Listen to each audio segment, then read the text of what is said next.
తన పాతివ్రత్యాన్ని పాడుచేసినందుకు కోపంతో తులసి శ్రీ మహావిష్ణువును శిలలాగా మారిపో అని శపించింది. తరువాత పరమశివుడు వచ్చి జరిగింది అంతా తెలుసుకుని, తులసి, నీవు దేనికోసం తపస్సు చేశావో అదే నీకు దొరికింది అని అన్నారు.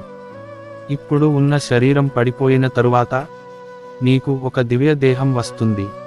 ఆ దివ్య దేహంతో లక్ష్మీదేవి ఎలా అయితే శ్రీహరితో ఉంటుందో అలాగే నువ్వు కూడా ఆ శ్రీ మహావిష్ణువుతో కలిసి ఉంటావు.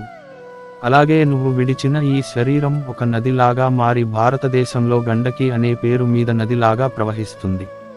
అలాగే కొంతకాలం గడిచాక తులసి మొక్కకు, ఆకుకు పూజా సామాగ్రిలో అతి ముఖ్యమైన స్థానం లభిస్తుంది. తులసి దళం అన్ని పూజ పత్రాలలో కల్లా గొప్పది అవుతుంది. నిన్ను దేవలోకం, మనుష్యలోకం మరియు పాతాళ లోకంలో కూడా పూజ కోసం ఉపయోగిస్తారు.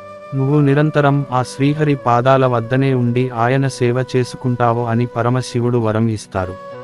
అయితే శ్రీ మహావిష్ణువును రాయిగా మారమని శాపం ఇచ్చింది కనుక శ్రీ మహావిష్ణువు గండకీ నదిగట్టు పైన చుట్టుపక్కల రాతి రూపంలో ఉంటారు. ఆ రాతికి కొన్ని కీటకములు రంధ్రాలు చేస్తాయి. ఆ రంధ్రాలు చక్రం ఆకారంలో ఉంటాయి. అలా కీటకముల వల్ల చక్ర ఆకారంలో రంధ్రాలు చేయబడ్డ వాటిని సాలగ్రామశిల అని పిలుస్తారు అని పరమశివుడు చెప్పారు.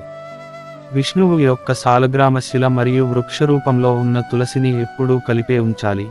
దీని వలన ఎంతో పుణ్యం కలుగుతుందని పరమశివుడు చెప్పారు.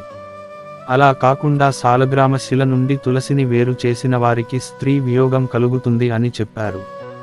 శంఖం, సాలగ్రామశిల మరియు తులసిని కలిపి ఒకే చోట పెట్టి పూజించేవారికి ఆ శ్రీహరి యొక్క పరిపూర్ణ కటాక్షం లభిస్తుంది అని పరమశివుడు వరం ఇచ్చారు.